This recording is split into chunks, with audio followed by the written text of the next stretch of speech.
सिंघल साहब, ये जो बाजार है जिस तरीके से एक रेंज बाउंड में घूम रहा है, इसको क्या कहा जाए, कैसे डिफाइन करें कि अच्छा रहेगा? क्या इसको हम कहें कि बाजार सुस्त है, या फिर ये कहें कि बाजार मजबूत है? जी देखो अभी बना हुआ है, बहुत ज्यादा गिर नहीं रहा है नीचे। आप कैसे इसको देखते हैं? देखिए लक्ष्मण जी, वीकेंड है तो इसके लिए मुझे वो, सिंस आपने पूछा, मुझे वो डायलॉग याद आ रहा है अजीत का कि इसे लिक्विड ऑक्सीजन में डाल दो। लिक्विड इसे जीने नहीं देगा और ऑक्सीजन इसे मरने नहीं देगा। तो इस समय मार्केट की भी हालत वही है। एफआईआई के आउटफ्लोज मार्केट को ऊपर नहीं आने दे रहे, लेकिन लोअर लेवल पर डोमेस्टिक लिक्विडिटी और रिटेल की बाइंग इसको नीचे नहीं गिरने दे रहे। लेकिन आज और इस हफ्ते एक इंटरेस्टिंग चीज़ हुई कि बैंक निफ्टी में थोड़ा मोमेंटम आया और बैंक निफ्टी हाईएस्ट क्लोज देकर गया। तो अब अगर ये मोमेंटम, बैंकों का मोमेंटम, अगले हफ्ते आरबीआई की पॉलिसी भी है, अगर यहाँ कैरी हो जाए, मार्केट ने देखिए भले ही 25,000 ना तोड़ा हो, लेकिन मार्केट कोलैप्स भी नहीं कर रहा है। इवन अगर आप फ्राइडे को भी देखें तो मार्केट इंट्राडे से में घूम भी गया, हालांकि फिर सेलिंग आ गई, लेकिन ऐसा भी नहीं है कि मार्केट 24,500 तोड़कर उसके नीचे बंद हो रहा है। तो एक रेंज बन गई है मार्केट की 24,500 से 25,000 की, 24,750 के आसपास का फलक्रम है उसमें, उसके आसपास मार्केट घूम रहा है। कुछ और टाइम दीजिए इसे शायद इस रेंज में, लेकिन आप इंडिविजुअल स्टॉक्स पर फोकस कर सकते हैं, वहाँ बहुत अच्छा मोमेंटम है। मेरी पर्सनल फीलिंग ये है कि जिस तरीके का मानसून का फैक्टर हावी होगा मार्केट पर, जो टैक्स कट हुए थे, रेट कट्स हुए थे, मुझे लग रहा है इवेंचुअली मार्केट ब्रेकआउट दिखाएगा। लेकिन खैर फाइनल डिसीजन तो मार्केट का ही होगा।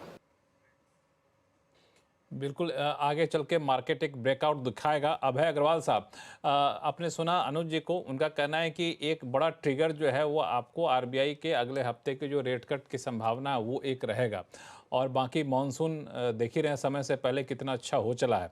तो ये सारे फैक्टर को मान के चला जाए कि बाजार की जो सुस्ती अभी देखने को मिल रही है वो थोड़ी दूर होती दिखेगी।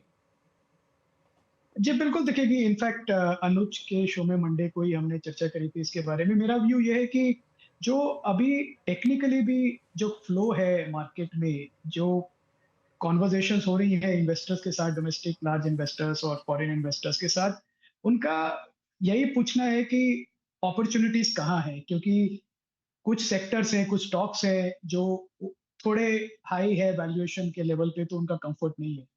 अपॉर्चुनिटी सब ढूंढ रहे हैं इन्वेस्ट करने की। और अभी मुझे लगता है कि मार्केट इसलिए थोड़ा साइडवेज कंसोलिडेट कर रहा है क्योंकि अभी तक कन्विक्शन बाय लिस्ट का इतना ज्यादा नहीं है। पर मुझे लगता है ये एक थोड़े दिन की बात है। मुझे लगता है कि मार्केट डेफिनेटली ब्रेकआउट करेगा टुवर्ड्स अ हायर साइड।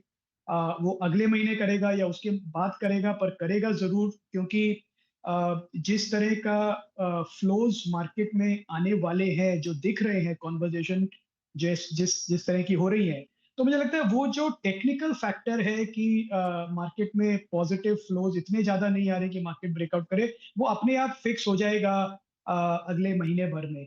और जैसे सभी पैनलिस्ट भी चर्चा करें, लक्ष्मण जी आपने भी कहा, काफी सारी चीजें हैं जो एक पॉजिटिव मोमेंटम क्रिएट कर रही है। इंडिया में हम 7% ग्रोथ की बात कर रहे हैं, ग्लोबल लेवल से 3 गुना ज्यादा है। दूसरी तरफ हमारा इन्फ्लेशन अंडर कंट्रोल है। जो एग्री इकोनॉमी है मॉनसून के चलते वो और पिक हो जाएगी। डोमेस्टिक मैन्युफैक्चरिंग पिकअप हो रही है, कंजम्पशन पिकअप हो रहा है, एक्सपोर्ट्स हम अच्छा कर रहे हैं। तो आई थिंक एक पॉलिटिकल लेवल पे भी स्टेबिलिटी है। तो आई थिंक ये सब चीजें देखें मिलके तो ज्यादा वेट नहीं करने पड़ेगा, मुझे लगता है एक मार्केट को न्यू हाइस पे देखने के लिए। ज़्यादा वेट नहीं करना पड़ेगा। पंकज जैन साहब, क्या लगता है, ये दरअसल ये कहा जाए कि अभी बाजार थोड़े से सुस्ती ले रहा है किसी नई चढ़ाई की तरफ? क्योंकि जितने भी फैक्टर अभी बताएं अभय अग्रवाल साहब ने, बहुत सारे पॉजिटिव फैक्टर हैं। अगर सिर्फ एक यूएस टैरिफ को छोड़ दिया जाए तो कहीं कोई निगेटिव फैक्टर दूर दूर तक दिख नहीं रहा है। अब बाजार ने तो अच्छे निगेटिव फैक्टर पर कुछ रिएक्ट किया नहीं निगेटिवली। इंडिया पाकिस्तान के बीच में इतना बड़ी टेंशन हो गई तब भी बाजार उस तरह से नहीं गिरा।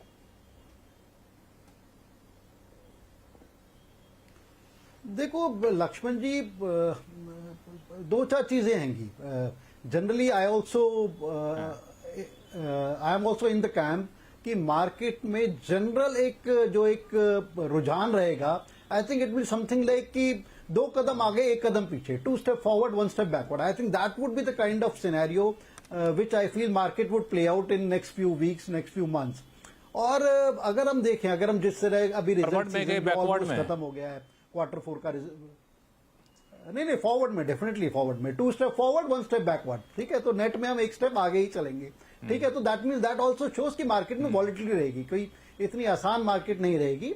और अगर उस चीजों का मैं अगर कारण देख के चलूं, अगर हम ग्लोबल बेसिस पे देखें, अभी भी अनिश्चितताएं हैंगी। और खासतौर से पिछले कुछ दिनों में जिस तरह से यूएस लोअर कोर्ट्स ने टैरिफ के अगेंस्ट जो एक जजमेंट दिया था, जिसको रिलीज कर दिया गया है, फिर ये केस सुप्रीम कोर्ट में जाने को है, तो आई थिंक एक ब्रिकमैनशिप चलती रहेगी यूएस में। क्लैरिटी नहीं है आई थिंक, तो it be a sort of a week to week kind of affair on the tariffs. और जिस तरह के टैरिफ्स के नेगोशिएशन आगे बढ़ भी गए थे, चाहे वो चाइना के साथ हो, इंडिया के साथ हो, यूरोपियन नेशंस के साथ हो, उसमें भी हो सकता है एक स्लो डाउन इफेक्ट देखने को मिले। I think directionally we are going in the right direction में, एक स्लो डाउन इफेक्ट देखने को मिले। उसके अलावा जो मैं बात कर रहा था, Q4 के रिजल्ट्स अगर हम डोमेस्टिक बेसिस पे देखें, जिस तरह के Q4 के रिजल्ट्स हमारे आए, आई थिंक मार्केट्स को एक्सपेक्टेशन बहुत ज्यादा नहीं थी। मार्केट एक्सपेक्ट कर रहा था कि Q4 के results neutral with a pinch of negativity शायद आएंगे, but I think what has happened कि जो Q4 के रिजल्ट्स आए उसके अंदर भी ग्रीन शूट देखने को मिली है, पॉजिटिविटी देखने को मिली है, जीडीपी की तरह एक neutral with a pinch of positivity देखने को मिली है। I think on a scale of 1 to 10 अगर हम 5 एक्सपेक्ट करे थे, तो I think results have been closer to 6। तो वो एक पॉजिटिव बात है कि आने वाले जो आरबीआई की जो बैठक है उसमें, जैसा मैंने कहा कि एक रेट कट की संभावना काफी स्ट्रांग हैगी, तो वो एक डन डील है। पर वो आई थिंक मार्केट इनकॉर्पोरेट भी साथ में करके चल रहा है। But otherwise also there is some kind of momentum building up in the economy, in the stock markets. जो एक थोड़ा सा ट्रबलसम सिनेरियो है कि जो एफआईज का रुझान है, जो उनकी तरफ से जो हम सिग्नल्स देख रहे हैं, कोई बहुत कंसिस्टेंट सिग्नल नहीं देखने को मिल रहे। पिछले दिन हमने देखा था when the war issues were going on, तब काफी एग्रेसिवली बाय कर रहे थे, उसके बाद हमने देखा सेलिंग भी आ गई है। सो एक कंसिस्टेंट पैटर्न नहीं है, बट उसमें भी ये माना जा रहा है कि जिस तरह से एक स्लो डाउन या जिसके अंदर से एक थमाव यूएस इकोनॉमी में देखने को मिल रहा है, या एंटिसिपेट कर रहे हैं ग्लोबल जो फंड मैनेजर्स हैंगे in US economy, see there should be some kind of smallish shift of funds more towards emerging market, और उसका इंडिया भी एक बेनिफिशियरी हो सकता है। बट उसके अंदर एक बहुत बड़ा प्रश्न चिन्ह है, क्वेश्चन मार्क है कि अगर हमारे यहाँ इंटरेस्ट रेट नीचे आते हैं, और जिस तरह से हम देख रहे हैं कि यूएस फेड काफी सीरियसली रेज कर रहे हैं कि इंटरेस्ट रेट नीचे नहीं आएंगे, सो वो भी एक बहुत बड़ा समीकरण है विच वुड डिक्टेट, क्योंकि अगर वहां पर इंटरेस्ट रेट नीचे नहीं आते तो यहां पर भी हम बहुत ज्यादा नीचे नहीं आ पाएंगे, aggressively interest rate RBI cut नहीं कर पाएगा। So it's a very complex kind of scenario, but to sum it up I think momentum strong है, डोमेस्टिक लिक्विडिटी काफी स्ट्रांग है, and sooner than later I expect FI liquidity भी India में वापस आएगी। एंड अगर हम थोड़ा सा एक sort of risk taking capability, और ये मान के चले ultimately the tariff scenario, the global scenario would be more positive than what it is today, I think there is no reason to believe कि हम जो एक 25,000 के निफ्टी पे बार बार दस्तक देके उसको नहीं क्रॉस कर पा रहे। I think it just a matter of time we cross that barrier. हाँ बिल्कुल, आपने सही कहा, कई सारे ग्रीन शूट है, लेकिन एफआई को लेकर आपने चिंता जताई। ऐसा करते हैं अनु सिंघल साहब के पास चलता है। अनु सर, ये एफआईज को क्या